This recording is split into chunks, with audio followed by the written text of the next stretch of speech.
జీవితంలో గొప్పవాళ్ళ చావులన్నీ నమ్మక ద్రోహంతోనే జరుగుతాయని నిరూపించావు రవి. అన్నయ్యని కూడా అచ్చం ఇలాగే చేస్తావు కదా? ఎందుకు రవి? ఏం జరిగింది? అన్నీ బాగుంటే దేశం తరపున బ్యాడ్మింటన్ ఆడేవాడిని.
అరే అభి, లేవరా, లే.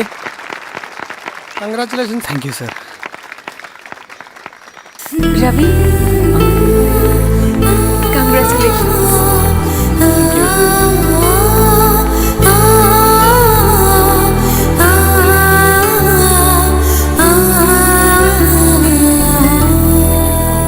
సార్, గంగినేని వెంకటేశ్వరరావు గారి ఎర్రజెండ పుస్తకం ఎక్కడుంది? రవి దగ్గర ఉందమ్మా.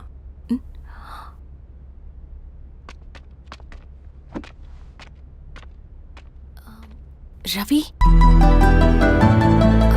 మీకు ఈ బుక్స్ అంటే ఇష్టమా?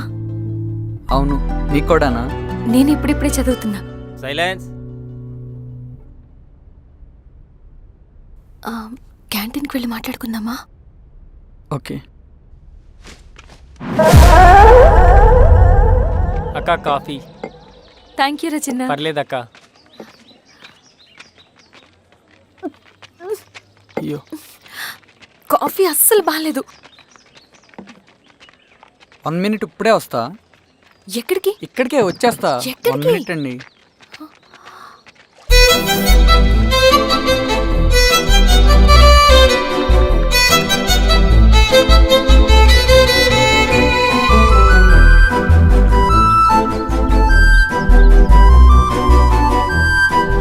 ఒకసారి ఈ కాఫీ టేస్ట్ చేయండి.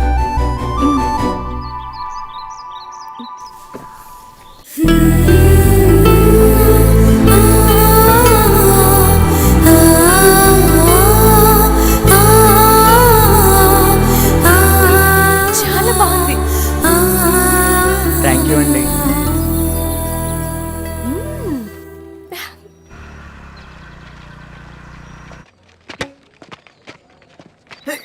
వావ్. సార్. ఇట్రా Ravi. Congratulations Ravi. Sir, state badminton ట్రైనింగ్కి సెలెక్ట్ అయ్యావు నువ్వు. Sir thank you sir. Carrier.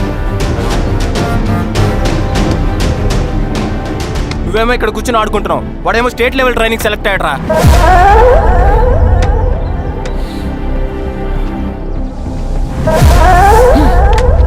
అరే, మొత్తానికి నువ్వు అనుకున్నది సాధించావురా. రే, ఎప్పుడు మనం ఎంచుకున్న మార్గమే మన జీవితాన్ని మారుస్తుందిరా. Hi Ravi. All the best Ravi. నీకోసమే, తీసుకో. Thank you. బాయ్.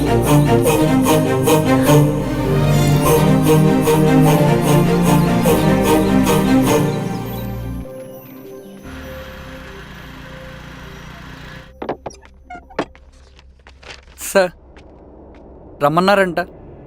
ఎందుకు అలా చేసావు రవి నువ్వు? ఏవేం సార్, నేనేం చేశాను? ఇదేమిటో చూడు. Question paper sir. అవును, రేపు జరగబోయే టర్మ్ ఎగ్జామ్ పేపర్. నువ్వు లీక్ చేసిన పేపర్.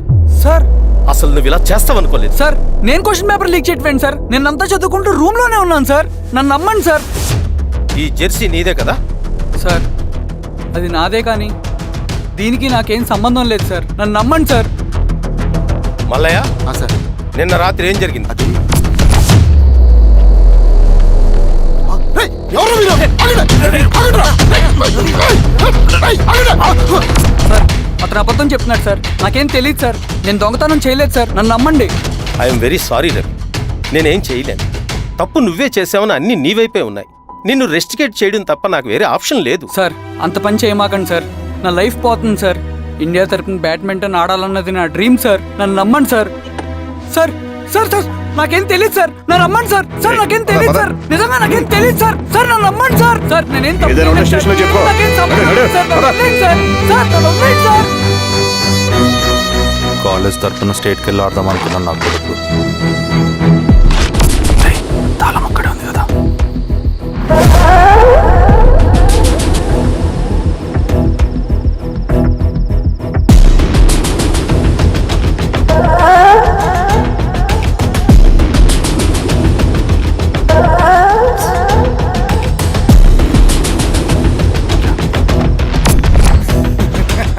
రేపు జైల్లో ఆడుకుంటారా బ్యాడ్మింటన్. సార్ నన్ను ఎందుకు తీసుకొచ్చారు సార్? నాకేం తెలియదు సార్. సార్, ఈడే సార్ పేపర్ లీక్ చేసింది. సార్, నేను ఈడేనా? చేయలేదు సార్. అవును సార్. నిజంగా పక్కన నేను కూర్చోబెట్టండి. చేయలేదు సార్. ఏయ్, సార్ కూర్చో. సార్ నిజం సార్. కూర్చోరా. సార్ రేయ్, నీ తరపున ఎవరు లేరా? వచ్చి ఫోన్ చేసుకో.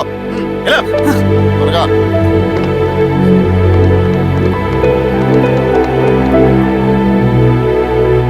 సార్ నేను రవీన్ సార్. రవి చెప్పు.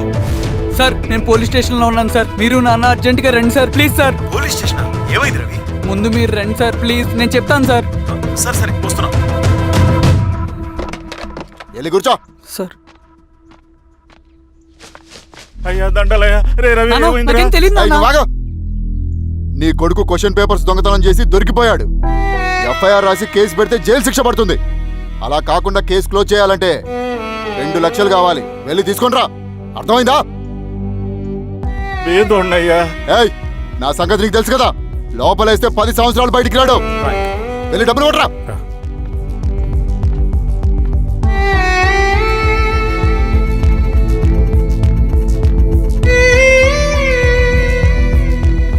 దండాలయ్యా.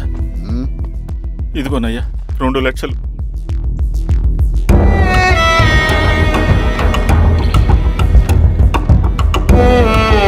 రేయ్, ఆయన పంపించండి రా. ఎలా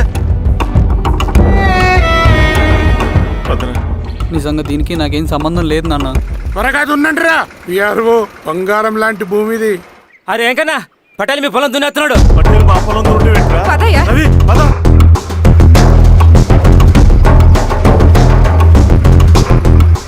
ఏయ్, కానీ అంటరా. అయ్యా పట్టేలయ్యా. మా పొలంలో మీరు దున్నుతున్నారండి. ఏయ్, నా పొలంలో నేను దున్నకుంటే వాడు దున్నుతాడా? అన్యాయం అయ్యా. ఏయ్, ఏంద్రా అన్యాయము? పొలం అమ్మినావు కదా, కొనుక్కున్న పొలంలో దున్నుతుంటే అన్యాయం అంటారేంట్రా? ఏ విఆర్ఓ, ఆ పేపర్ లే చూడరా. మంచిగా చూసుకుంటారా. పొలం అమ్మేవా నాన్న? అమ్మలేదురా, తాకట్టు పెట్టా. ఏయ్, తాకట్టు కాదురా, నువ్వమ్మావు, నేను కొన్నాను. నేను అమ్మలేదయ్యా. వీడు నా దగ్గర 2 లక్షలు తీసుకొని ఈ పొలం అమ్మాడు. 2 లక్షలా? ఎందుకు? మీ వాడు చేసిన నిర్వాకం వల్ల చదువుకోరా అని కాలేజీకి పంపితే ఆడుతూ పాడుతూ ఎగ్జామ్ ఫెయిల్ అవుతాడని తెలిసి ఆ పేపర్ లీక్ చేశాడు వీడు. ఏంటయ్యా ఇది? పోలీస్ కేసు అవుతుందని తెలిసి వీడు నా దగ్గరకు వచ్చి 2 లక్షలు తీసుకుపోయి వాడిని బయటికి ఇరిపించిండు. ఏం రా, అంతేనా కదా? ఇది అన్యాయం అయ్యా. నేను అమ్మలేదయ్యా. అవి దొంగ కాగితాలయ్యా. ఏం తమాషా చూస్తుండ్రా? పని చేసుకోకండి. ఇవి దొంగ కాగితాలయ్యా. నన్ను నమ్మండయ్యా. ఏయ్, దొంగ పేపర్. అవును. చాలా దొంగ. అదండ్రా. నేను అమ్మలేదు. వాళ్ళు మనల్ని మోసం చేశారు. వాళ్ళు మనల్ని మోసం చేశారు. నాన్న నాన్న నాన్న నాన్న నాన్న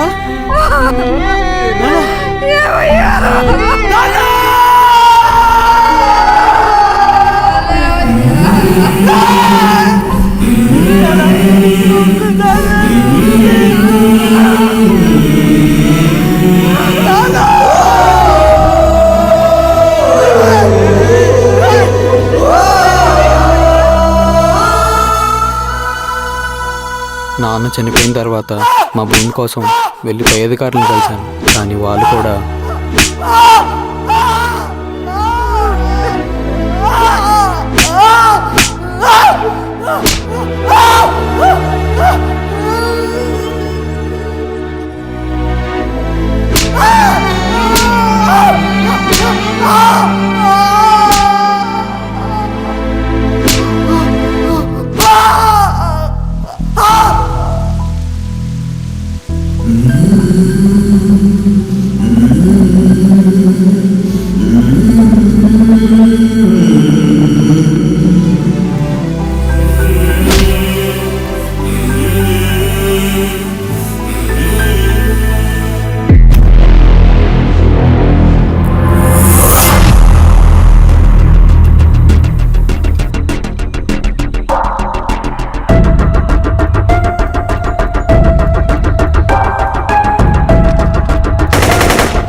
ఈ వార్త అన్ని పేపర్లో రావాలి.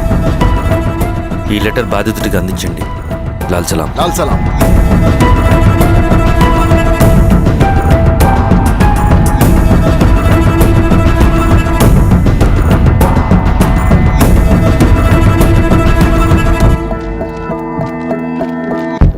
ఈ పీడిత భూస్వాముల నుండి విముక్తి కోసం విప్లవ పోరాటం చేయాలి. పేద ప్రజలను సమసమాజం వైపు నడిపించాలి. దళం నిన్ను ఆహ్వానిస్తుంది. రా, జనం కోసం పోరాటం చేద్దాం. లాల్ సలాం.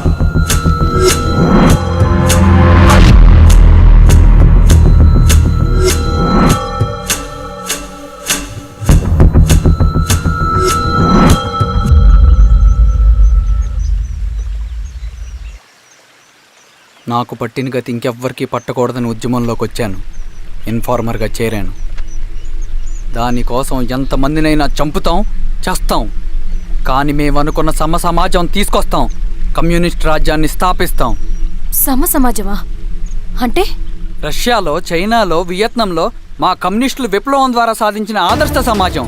Lenin, Stalin, Mao, Che Guevara, Fidel క్యాస్ట్రోల్ సృష్టించిన కులాలు, మతాలు, వర్గాలు, వర్ణాలు లేని ఒక సామ్యవాద స్వర్గం. అదే నేను కలలుగనేది. దానికోసమే మేము పోరాడేది. నాకు తెలిసి నాజీ పార్టీలో గోబెల్స్ తర్వాత అంత ప్రొపగాండా మీ కమ్యూనిస్టులు తప్ప ఈ ప్రపంచంలో ఎవ్వరూ చేసుండరు. ఉక్కు మనిషి స్టాలిన్, మానవీయుడు మావో, ఎర్ర జెండా వెలుగు ఇలాంటి కమ్యూనిస్టు పుస్తకాలు చదివితే ప్రపంచవ్యాప్తంగా కమ్యూనిస్టులు సాగించిన మారణ హోమాల గురించి నీకు తెలీదు రవి. స్టాలిన్ మొత్తం ఎంతమందిని చంపాడో తెలుసా? 2 కోట్ల మందిని. మనుషుల్ని చంపడంలో హిట్లర్నే మించిపోయాడు. చాలా మందిని సైబీరియన్ లేబర్ క్యాంపులకు పంపి దారుణంగా హింసించి మరీ చంపేశాడు.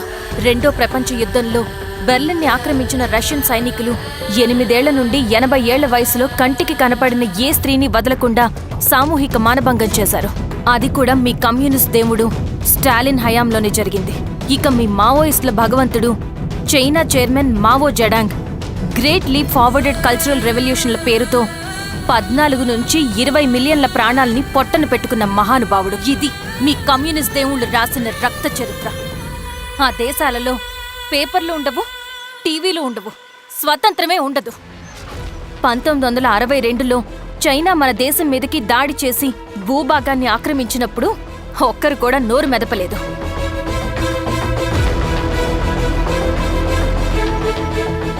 కమ్యూనిస్టుల మానసపుత్రులైన మీ నక్సలైట్లు ఏమైనా తక్కువ తిన్నారా? పశ్చిమ బెంగాల్లోని నక్సల్ బరి అనే గ్రామంలో 1965లో జోతేదార్ల దౌర్జన్యానికి వ్యతిరేకంగా పుట్టిందే మీ ఉద్యమం. A for arms, B for Bengal, C for Charu Majumdar. చారు మజుందార్ చెప్పిన స్టేట్మెంట్ గుర్తుందా? వర్గశత్రువుని ఖతం చేసి వాడి నెత్తుట్లో చేతులు ముంచని వాడు విప్లవకారుడు ఎలా అవుతాడు? అక్కడి నుంచి మొదలైంది మీ నక్సల్స్ హింసాకాండ. 1965 నుంచి ఇప్పటిదాకా 1,00,000 మందిని ఉద్యమం పేరుతో చంపేశారు. కేఎస్ వ్యాస్, పరదేశీ నాయుడు, ఉమేష్ చంద్ర, శ్రీపాదరావు, దుగ్గిరాల వెంకట్రావు, హైగ్రీవాచారి, బుడ్డా వెంగల్ రెడ్డి ఇలా చెప్పుకుంటూ పోతే ఎంతో మంది మీ చేతుల్లో చంపబడ్డారు. ఇంతమందిని చంపి ఏం సాధించారు మీరు? కంపెనీలు తెచ్చారా? ఉద్యోగాలు ఇప్పించారా? ఇళ్లు కట్టారా? హాస్పిటల్స్ పెట్టారా? ఏం చేశారు మీరు? You did nothing. కడితే డెవలప్మెంట్, కూర్చితే విధ్వంసం. విధ్వంసం చేశారు కానీ డెవలప్మెంట్ ఏం చేశారు మీరు? అంటే ఇన్నేళ్ల ఉద్యమంలో మేం మంచి చేయలేదా? లేకే, ఖచ్చితంగా చేశారు.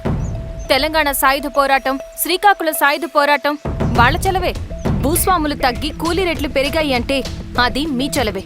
నంబూద్రిపాద్, జ్యోతి బసు, సోమనాథ్ చటర్జీ, పుచ్చలపల్లి సుందరయ్య, తరిమెల నాగిరెడ్డి, చంద్ర రాజేశ్వరరావు, నల్లా నరసింహులు ఒక్కొక్కరు ఒక్కో లెజెండ్. కానీ వీళ్ళు ప్రజానాయకులు. తుపాకీ పట్టి అడవిల్లోకి వెళ్లలేదు. ఎలక్షన్స్ లో గెలిచి ప్రజా సమస్యల్ని పరిష్కరించారు. కానీ మీరేంటి ఎలక్షన్స్ వద్దు అంటున్నారు? ఒక తుపాకీతో మనిషి ప్రాణాలు తీసే బదులు ఒక పెన్నుతో 10 మంది ప్రాణాలు కాపాడొచ్చు. మీలాంటి వాళ్ళు ఉండాల్సింది ఎర్ర జెండా నీడలో కాదు, దేశ జెండా నీడలో. చంపుకుంటూ పోతే ఒకరోజు మనకిష్టమైన వాళ్ళని కూడా చంపుకోవాల్సి వస్తుంది రవి. నా మాట విను. ఇవన్నీ వదులుకుని నాతో రా. ఈ అడవి బయట నీకు గొప్ప ఫ్యూచర్ ఉంది. రా. సంతకం పెట్టండి శిరీష. నేనెందుకు చెప్తున్నానో అర్థం చేసుకోండి. రవి, సంతకం పెట్టండి.